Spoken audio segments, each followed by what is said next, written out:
Hakari Kinji is one of the coolest characters in Jujutsu Kaisen, but he might also be one of the most unique characters in all of anime and manga. Also being my favorite character on par with Kashimo. And while Hakari is a pretty strong character on top of having a pretty cool personality, his main selling point is the creativity that went into his curse technique. In today's video, we're going to be discussing his abilities as well as his character. If you enjoyed this video, don't forget to leave a like and subscribe, and get this video to 150 likes for a Maki Zenin video. With all this out the way, let's get into it. Hakari is one of the strongest students at Jujutsu High, on top of being one of the only people that Gojo think will be able to surpass him, with only Yuta, Yuji, and maybe Megumi. And there's even a statement of Yuta being second to only Gojo, saying that Hakari at his best could be stronger than him. Now we can choose to believe that or not, but at least the statement confirms that Hakari is nothing to be played with. Hakari is one of the best in the series when it comes to hand-to-hand combat, being able to have an equal fight with the likes of Kashimo. Even though Hakari is usually not that smart, his combat IQ is insane, coming up with all sorts of counters against Kashimo, like for example rejecting the curse energy through his nose, or even throwing Kashimo into the water.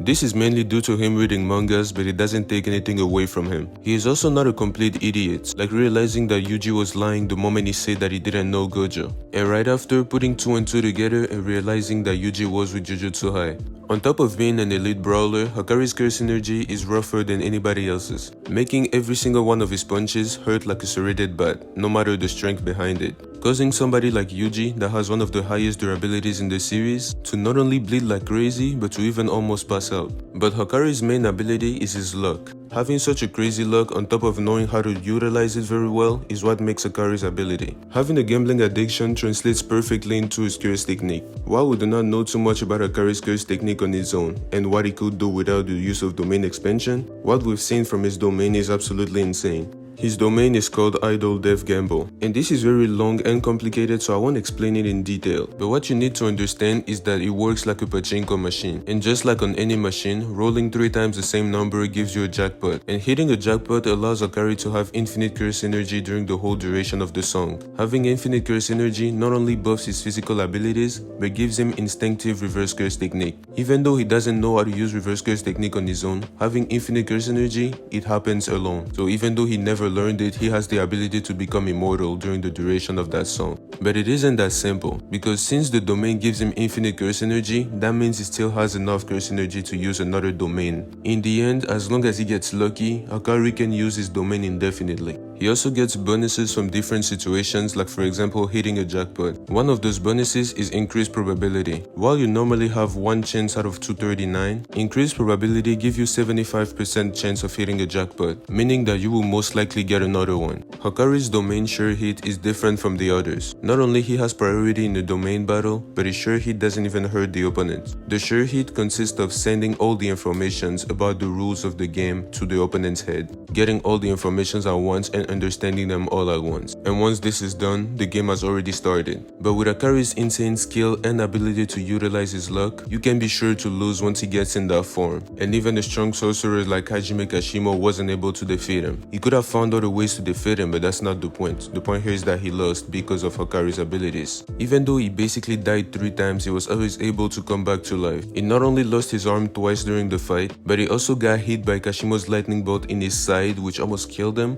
as well as in his head, which almost killed him as well. But the reverse curse technique was here to keep him alive. But to put it in short, you will not win the fight as long as you hear Hakari's boss music. But now that we're done with his abilities, it's time to talk about his character. One of the main things I like about Hakari is his uniqueness. While he isn't the first fictional character that has a luck-based ability, he's the first one to have an ability that is based on a gacha game. At least the first one that I know. And I have played a lot of gacha games in my life, and I can relate to this character. But there is also the way he goes about it and the way he describes it. Hakari is a person that likes passion, and he believes that everybody in his life needs passion. He gave an example with a scamming situation. He said that the scammer and the scammed have passion. The scammer, not wanting to be poor, will utilize other people's emotions for his own advantage. And the scammer, even though he knows that it's an obvious bait sometimes, he wants to get out of this situation as well. And being given such a good offer, he cannot refuse it. His passion overshadows his judgment, basically saying that no matter who you are, you have passion and ambition. And when Yuji asked him if he can just simply have a normal life, Hakari responds that it is boring and he doesn't know anybody like that, basically saying that everybody has some sort of passion. Some people may not try to show it and may try to deny it, but in the end, they all have something they want to accomplish. In Hakari's eyes, a scammer is simply somebody that wants to accomplish something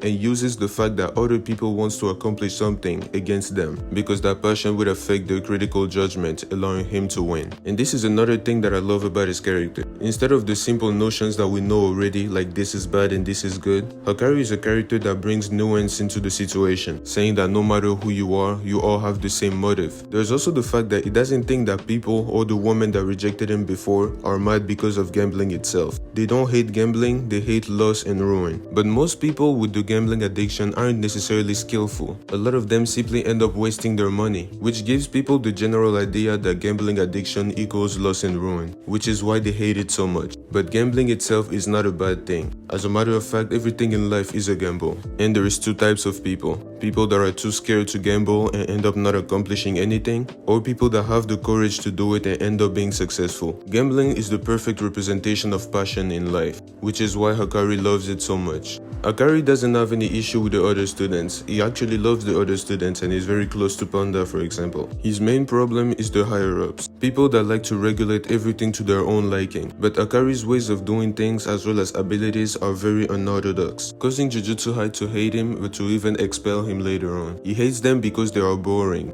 and their rules directly oppress people like him. And the thing is, people that Hakari actually had respect for, or even people like Gojo or Yaga, are just disappearing one by one. But Hakari doesn't just want to hide and keep doing his gambling and his fight club. He wants to change things, and he is willing to use the consequences of the Shibuya incident to make that change, because things will have to change with the existence of the cursed spirits now being made public, which is why he even made a deal with the other students of Jujutsu High. While he will help them for the culling games, they will have to help him later on. With people like Megumi being the head of the Zenin clan, it wouldn't be that difficult. Even when Yuji first came to him to ask for help, Hakari asked him what his purpose was and why he needed his help, to which Yuji simply replied that he heard he was strong. Hakari found that answer boring, because that means Yuji decided to come see him just because he was told to do it. He didn't have any goal of his own or anything he wanted to accomplish. Or even Yuji that described himself as a cog that has a purpose to serve, and that no matter what he has to do, he will have to serve that purpose. Hakari doesn't see any passion in that. All he sees is somebody executing orders and not doing anything on his own. Somebody not willing to accomplish anything specific, just doing what he's being told to do.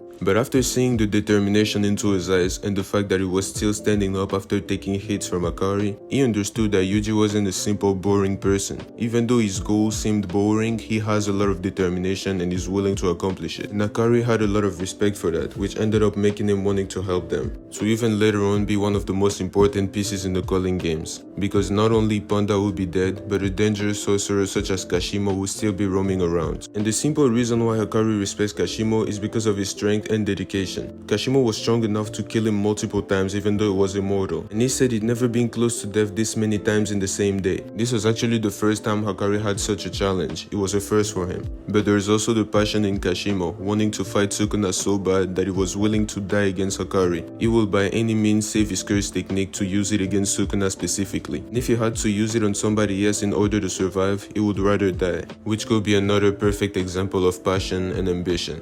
All this to say, Hakari and Kashimo are the best characters to ever touch Jujutsu Kaisen, already being people's favorite character with little to no informations about them. Let me know what you think about Hakari's character and philosophy. Don't forget to leave a like if you enjoyed the video, and let's get this video to 150 likes for a Maki Zenin video. Sub to the channel if you enjoyed the content that I put out, and I'm trying to get to 2,000 subscribers before the end of the year. I appreciate y'all for making it to this point. You can give me suggestions for future videos, and I will see y'all next time. Peace.